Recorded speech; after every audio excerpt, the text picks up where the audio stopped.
Hi friends, welcome to Chennai food. இன்னைக்கு நாம மெது வடை எப்படி செய்யறதுன்னு பார்க்க போறோம். வாங்க பார்க்கலாம். வீடியோக்குள்ள போறதுக்கு முன்னாடி வீடியோக்கு கீழே இருக்கிற subscribe பட்டனை கிளிக் பண்ணி subscribe பண்ணுங்க. பக்கத்துல இருக்கிற பெல் பட்டனையும் கிளிக் பண்ணுங்க. நான் ஒவ்வொரு வீடியோ போடும் பொழுதும் உங்களுக்கு நோட்டிபிகேஷன் வரும்.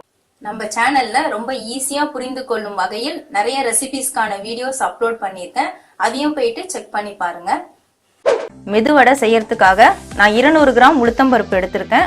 2 மணி நேரத்துக்கு முன்னாடியே நான் தண்ணியில ஊற விட்டுட்டு இப்ப தண்ணி வடிச்சு எடுத்து வச்சிருக்கேன். இதை நம்ம மிக்ஸி ஜாருக்கு மாத்திட்டு அரைச்சிக்கலாம். மிக்ஸி ஜார்ல உளுத்தம் பருப்பு சேர்க்கறதுக்கு முன்னாடி தோல் சீவிய இஞ்சி 1.5 இன்ச் அளவுக்கு தோல் சீவிய இஞ்சி எடுத்து அதை பொடியா நறுக்கி வச்சிருக்கேன். 2 பச்சை மிளகாயை 2-3 கட் பண்ணி வச்சிருக்கேன். உங்களுக்கு காரத்துக்கு தகுந்த போல நீங்க பச்சை மிளகாயை சேர்த்துக்கலாம். இதையும் இதுல சேர்த்து விட்டுட்டு அதுக்கப்புறமா நம்ம உளுத்தம் பருப்பை சேர்க்கலாம். மிக்ஸி ஜாருக்கு மாத்திட்டு உளுந்து நல்லா நைஸா வர மாதிரி பாருங்க நல்லா அரைச்சி எடுத்துட்டேன்.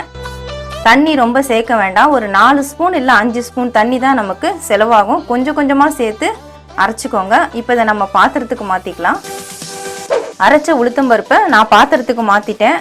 3 பெரிய வெங்காயத்தை நான் பொடியா நறுக்கி வச்சிருக்கேன். அதை இதில் சேர்த்து விட்டுறலாம். உங்களுக்கு வெங்காயம் குறைவா வேணும்னா நீங்க குறைவா சேர்த்துக்கோங்க. 2 பிஞ்ச் அளவுக்கு நான் சமையல் சோடா எடுத்திருக்கேன். 2 பிஞ்ச் அளவுக்கு பெருங்காயத்தூள் எடுத்திருக்கேன். ஒரு 1/2 ஸ்பூன் அளவுக்கு மிளகு நான் 1-2மா இடிச்சு வச்சிருக்கேன். இது எல்லாத்தையும் நம்ம இந்த மாவுல சேர்த்து விட்டுறலாம். உப்பு தேவையான அளவு. நான் 1 ஸ்பூன் அளவுக்கு சால்ட் சேர்க்கிறேன்.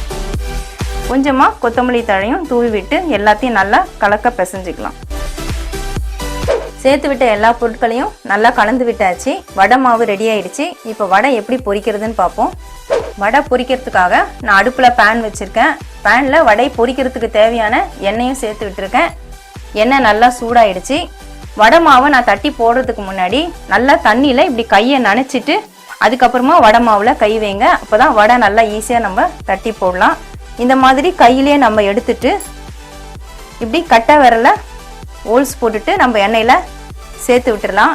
இந்த மாதிரி உங்களுக்கு செய்ய வரலன்னா இந்த மாதிரி ஒரு பிளாஸ்டிக் கவர் எடுத்துக்கோங்க. இது பருப்போட கவர் தான் நான் கட் பண்ணி எடுத்திருக்கேன். இதில் லைட்டாக தண்ணியை நம்ம தொட்டு தொடச்சிட்டு அதில் கூட நம்ம வடை மாவு தட்டிக்கலாம். உங்களுக்கு எப்படி சௌரியமோ நீங்கள் அப்படி செஞ்சுக்கோங்க. பாருங்க இந்த மாதிரி இருக்கும்.